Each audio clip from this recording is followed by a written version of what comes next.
नमस्कार दोस्तों, आप सभी का हमारे YouTube channel help desk Chhattisgarh में स्वागत है। मैं आज आपके सामने छत्तीसगढ़ माध्यमिक शिक्षा मंडल रायपुर कक्षा 11वीं विषय भूगोल अध्याय 18 जलवायु के याद रखने योग्य एवं महत्वपूर्ण प्रश्नों के उत्तर लेकर उपस्थित हुआ हूँ।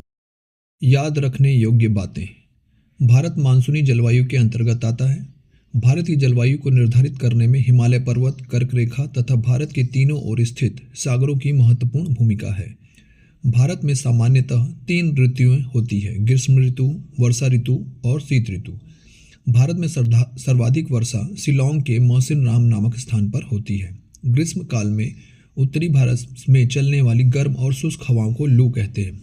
मानसूनी हवाओं का आगमन भारत में केरल तट पर 1 जून से हो जाता है। शीतकाल में उत्तरी भारत में बर्फीले हिमालय पर्वत श्रेणियों में अत्यंत ठंडी हवाएं चलती है, जिसे शीतलहर कहते हैं। ग्रीष्मकालीन मानसून जो 15 जून से 15 सितंबर तक होता है, इसे आगे बढ़ता हुआ मानसून कहा जाता है। शरदकालीन मानसून जो 15 सितंबर से 15 दिसंबर तक रहता है, इसे पीछे हटता हुआ मानसून कहा जाता है। भारत में होने वाली वर्षा का लगभग 75 से 90% भाग ग्रीष्मकालीन मानसूनी पवनों से होता है। मानसून शब्द अरबी भाषा के मौसम शब्द से बना है। मानसूनी पवनें हर 6 माह में अपनी दिशाएं ठीक विपरीत बदल लेती है। महत्वपूर्ण प्रश्नों के उत्तर।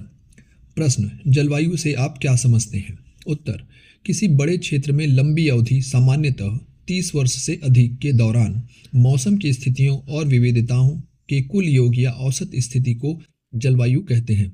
जलवायु किसी स्थान के मौसम का दीर्घकालीन अध्ययन है। इसमें औसत तापमान, वर्षा, आर्द्रता, वायुमंडलीय दबाव और हवा की गति जैसी स्थितियां शामिल होती है। किसी स्थान की जलवायु उस क्षेत्र की भौगोलिक विशेषताओं जैसे स्थान, ऊंचाई, समुद्र से दूरी और वायु परिसंचरण पर निर्भर करती है। अगला प्रश्न: काल बैसाखी से आप क्या समझते हैं, या काल बैसाखी से आपका क्या आशय है? उत्तर: काल बैसाखी शब्द का शाब्दिक अर्थ बैसाख, जो कि हिंदी में महीने का नाम है। सामान्यतः यह अप्रैल और मई महीने का कहा जाता है। महीने की आपदा या विपत्ति है। यह नाम इसकी विनाशकारी प्रकृति और बैसाख के महीने में होने के कारण से मिला है। यह मुख्य रूप से पश्चिम बंगाल, आसाम, यहाँ इसे बॉर्डोसिला कहा जाता है, ओडिशा, बिहार, झारखंड, छत्तीसगढ़ के कुछ पूर्वी इलाकों में इसे प्रभावित होते हैं। ये तूफान अचानक और तीव्र होते हैं, जिनमें भयानक हवाएं चलती है, जिसके कारण गरज, बिजली चमकना, मूसलाधार बारिश होना और कभी ओलावृष्टि भी होती है। तूफान होने के बाद क्षेत्र के तापमान में अचानक गिरावट आती है, जिससे गर्मी से राहत मिलती है। हालांकि ये तूफान जान माल का नुकसान करने के साथ ही साथ इनसे होने वाली बारिश चाय, जूट और चावल जैसी फसलों के लिए अत्यंत फायदेमंद होती है। अगला प्रश्न: आम वृष्टि क्या है? उत्तर: आम वृष्टि या आम वर्षा ग्रीष्म ऋतु के अंत में मानसून के आगमन से ठीक पहले होने वाली स्थानीय वर्षा है। इस वर्षा को हम नाम इसलिए दिया गया है क्योंकि यह आम की फसल के लिए बहुत ही लाभदायक होती है और आमों को जल्दी पकने में मदद करती है। यह वर्षा आमतौर पर मार्च से मई के महीने के दौरान होती है। यह केरल, कर्नाटक, कोंकण और गोवा के कुछ हिस्सों में होती है। यह आम, कॉफ़ी और चाय की फसलों के लिए अत्यंत महत्वपूर्ण होती है क्योंकि यह फसलों को खिलने में मदद करती है। संक्षेप में, आम वृष्टि दक्षिण भारत में मानसून पूर्व होने वाली वह हितकारी वर्षा है जो आम की फसल के पकने में सहायता करती है। अगला प्रश्न: मानसून का फटना क्या होता है? उत्तर: मानसून का फटना शब्द का आशय शुष्क मौसम में वर्षा ऋतु के अचानक और तीव्र गति से वर्षा से है। यह घटना मानसूनी वर्षा की क्रमिक शुरुआत नहीं है, बल्कि गर्मी के शुष्क महीने के बाद वर्षा की मात्रा में अचानक और भारी वृद्धि है। मई के अंत या जून के प्रारंभ में जब स्थितियां अनुकूल होती है तो अचानक भारी गरज और बिजली के साथ मूसलाधार बारिश शुरू हो जाती है। फटना शब्द इस बात पर जोर देता है कि जैसे मानसून आने से ठीक पहले का शुष्क, गर्म और उमस भरा मौसम अचानक नम, ठंडा और वर्षा वाला हो जाता है। जब मानसून फटता है तो पहले कुछ दिनों तक बहुत तीव्र और लगातार वर्षा होती है। विशेष रूप से भारत के पश्चिमी तट, केरल और कर्नाटक पर यह प्रभाव स्पष्ट दिखाई देता है, जहां पश्चिमी घाट से टकराकर भारी वर्षा होती है। सरल शब्दों में, मानसून का फटना उस विस्फोटक शुरुआत को कहते हैं जब दक्षिण पश्चिम मानसून भारत में प्रवेश करता है, जिससे मौसम में अचानक बड़ा परिवर्तन आता है और देश के कई हिस्सों में तीव्र वर्षा शुरू हो जाती है। अगला प्रश्न, मानसूनी वर्षा की प्रमुख विशेषताएं क्या क्या है? उत्तर, भारतीय मानसूनी वर्षा की प्रकृति बहुत ही विशिष्ट है, जो इसे विश्व की अन्य हिस्सों की वर्षा की प्रणालियों से अलग करती है। मानसूनी वर्षा की विशेषताएं निम्नलिखित है। पहला, निश्चित मौसमी अवधि। मानसूनी वर्षा की सबसे मुख्य विशेषता इसका एक निश्चित समय सीमा के भीतर होना है। भारत में लगभग 90% वर्षा दक्षिण पश्चिम मानसून द्वारा जून से सितंबर के 4 महीनों के दौरान होती है। दूसरा, अनिश्चितता एवं परिवर्तनशीलता। मानसूनी वर्षा अत्यधिक परिवर्तनशील होती है। यह हर साल एक जैसी नहीं होती। वर्षा की मात्रा और समय में साल दर साल अंतर होता है। कभी कभी मानसून समय से पहले आ जाता है तो कभी कभी देर से आता है या जल्दी वापस चला जाता है, या यह अनिश्चितता ही भारत में बाढ़ और सूखे जैसी स्थितियों को कारण बनती है। तीसरा, असमान वितरण। भारत में मानसूनी वर्षा का वितरण असमान है। अत्यधिक वर्षा वाले क्षेत्र पश्चिमी घाट, मेघालय, मौसिनराम और चेरापूंजी और उत्तर पूर्वी भारत में वर्षा होती है। न्यूनतम वर्षा वाले क्षेत्र पश्चिमी राजस्थान, गुजरात और तमिलनाडु में कम वर्षा होती है। चौथा, अचानक प्रारंभ। मानसूनी वर्षा धीरे धीरे शुरू नहीं होती, बल्कि जून की शुरुआत में अचानक तीव्र और मूसलाधार रूप से शुरू हो जाती है, जिसे मानसून का फटना भी कहा जाता है। पांचवा, स्थलों का प्रभाव। भारत की भौतिक विशेषताएं जैसे पहाड़ और तट वर्षा की मात्रा को सीधे प्रभावित करते हैं। मानसूनी हवाएं पहाड़ों से टकराकर ही अधिक वर्षा करती है, जैसे पश्चिमी घाट के पश्चिमी ढलान पर, जबकि पहाड़ों के दूसरी तरफ वृष्टि छाया क्षेत्र सूखा रह जाता है। छठवां, बिजली और गरज के साथ वर्षा। मानसूनी वर्षा अक्सर गरज, बिजली और तेज हवाओं के साथ होती है, विशेषकर मानसून के प्रारंभिक और अंतिम चरणों में होता है। अगला प्रश्न, भारत के किन किन भागों में शीतकाल में वर्षा होती है और क्यों? उत्तर, भारत में शीतकाल में मुख्य रूप से 2 अलग अलग क्षेत्रों में वर्षा होती है और इसके कारण भी भिन्न है। स्थान और कारण निम्नलिखित है। पहला, उत्तर और उत्तर पश्चिमी भाग। यह वर्षा पश्चिमी विक्षोभ के कारण होती है। पश्चिमी विक्षोभ भूमध्य सागर और पश्चिमी एशिया के ऊपर उत्पन्न होने वाला शीतोष्ण चक्रवात या निम्न दाब का प्रणाली है। ये विक्षोभ पश्चिमी जेट स्ट्रीम हवाओं के साथ पूर्व दिशा में भारत की ओर बढ़ते हैं। जब ये नमी से भरे तंत्र भारतीय उपमहाद्वीप में प्रवेश करते हैं तो हिमालय पर्वत इन्हें रोक लेता है। इससे परिणाम स्वरूप मैदानी इलाकों में मध्यम से हल्की वर्षा होती है और पहाड़ी क्षेत्रों में भारी बर्फबारी होती है।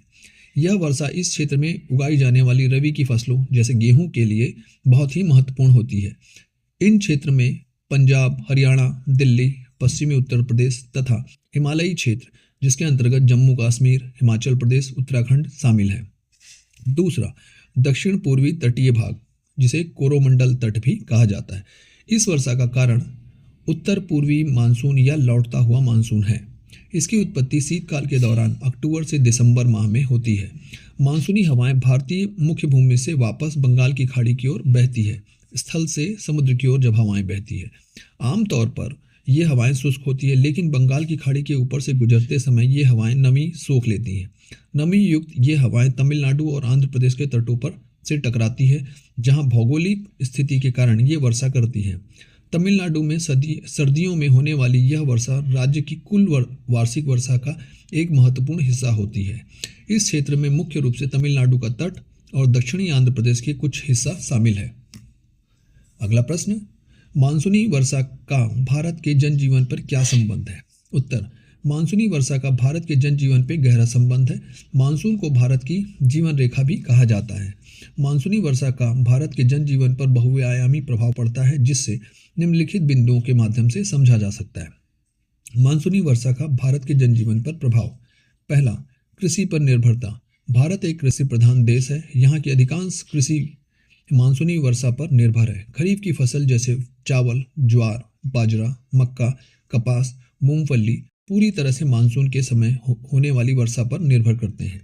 मानसून का पानी जलाशयों, बांधों और कुओं को भी भरता है, जो रबी की फसलों के लिए जैसे गेहूं के लिए आवश्यक होती है। देश की एक बड़ी आबादी प्रत्यक्ष या अप्रत्यक्ष रूप से कृषि और मानसून से जुड़ी गतिविधियों से अपनी आजीविका चलाती है। दूसरा, अर्थव्यवस्था की रीढ़। भारतीय अर्थव्यवस्था की वृद्धि दर सीधे तौर पर मानसून पर निर्भर करती है। अच्छा मानसून होने पर कृषि उत्पादन बढ़ता है, जिससे ग्रामीण आय में भी वृद्धि होती है। तीसरा, जल संसाधन और प्रबंधन। जल ही जीवन का आधार है और भारत में जल का प्रमुख स्रोत मानसून ही है। मानसून नदियों, झीलों और बांधों में पानी भरता है, जो पीने के पानी, जल विद्युत और उद्योगों के लिए आवश्यक होता है। वर्षा का पानी मिट्टी में रिसकर भूजल स्तर को रिचार्ज करती है, जो हैंडपंप और ट्यूबवेल की मुख्य स्रोत है।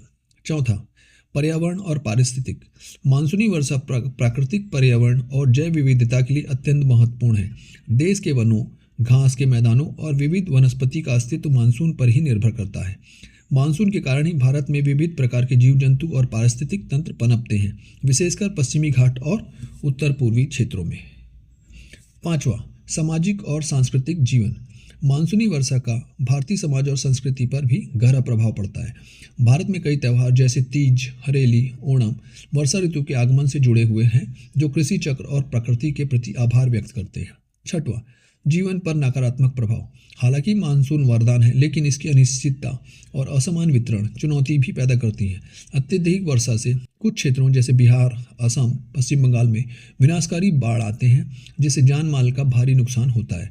वहीं मानसून कमजोर रहने या विफल होने पर देश के अन्य हिस्सों जैसे विदर्भ, बुंदेलखंड, राजस्थान में सूखे की स्थिति उत्पन्न हो जाती है, जिससे फसलें नष्ट हो जाती है और अकाल की स्थिति भी पैदा हो सकती है। वर्षा ऋतु में जल जनित बीमारियां जैसे मलेरिया, डेंगू, हैजा फैलने का खतरा भी बढ़ जाता है। संक्षेप में, भारतीय जनजीवन का ताना बाना मानसून के इर्द गिर्द बुना हुआ है। यह यहाँ की कृषि, अर्थव्यवस्था, संस्कृति और पर्यावरण का आधार है। भारतीय लोग बेसब्री से मानसून का इंतजार करते हैं, क्योंकि उनका वर्तमान और भविष्य काफ़ी हद तक इसी पर निर्भर करता है। अगला प्रश्न, उत्तर पश्चिमी भारत में रबी की फसलें बोने वाले किसानों को किस प्रकार के चक्रवातों से वर्षा प्राप्त होती है? वे चक्रवात कहाँ पर उत्पन्न होते हैं? उत्तर पश्चिमी भारत जैसे पंजाब, हरियाणा, राजस्थान और उत्तर प्रदेश में सर्दियों में जो बारिश होती है उसे पश्चिमी विक्षोभ कहा जाता है। यह एक प्रकार का कम दबाव का क्षेत्र या चक्रवात है। इसकी उत्पत्ति सर्दियों के मौसम में होती है। इसकी उत्पत्ति भारत से हजारों किलोमीटर दूर भूमध्य सागर के ऊपर होती है। भूमध्य सागर से उठने वाली ये चक्रवाती हवाएं इराक, ईरान, अफगानिस्तान और पाकिस्तान से नमी लेते हुए आगे बढ़ती हैं। इन्हें भारत तक आने का काम हवा की एक बहुत तेज धारा करती है, जिसे पश्चिमी जेट स्ट्रीम कहते हैं। यह हवा जमीन से काफ़ी ऊपर बहती है और इन चक्रवातों को ढकेल कर हिमालय की ओर ले आती है। रबी की फसलों के लिए इसका महत्व। रबी की फसलें जैसे गेहूँ, चना, मटर और सरसों सर्दियों में उगाई जाती है। इन फसलों के लिए पश्चिमी विक्षोभ बहुत ही महत्वपूर्ण है। यह वर्षा निम्नलिखित कारणों से महत्वपूर्ण है। सिंचाई की कमी पूरी करना। सर्दियों में आमतौर पर मानसून खत्म हो चुका होता है। ऐसे में यह बारिश प्राकृतिक सिंचाई का काम करती है। तापमान में गिरावट। यह बारिश सर्दी को बनाए रखती है, जो गेहूं के दानों को पकने और मजबूत होने के लिए बहुत ही जरूरी है। सावधानी। यदि इन चक्रवातों के कारण बहुत तेज हवा चले या ओलावृष्टि हो जाए तो खड़ी फसलों को भी नुकसान पहुंचा। धन्यवाद दोस्तों। और अधिक जानकारी के लिए हमारे YouTube channel help desk Chhattisgarh को से जुड़िए और सब्सक्राइब करिए। बहुत बहुत धन्यवाद।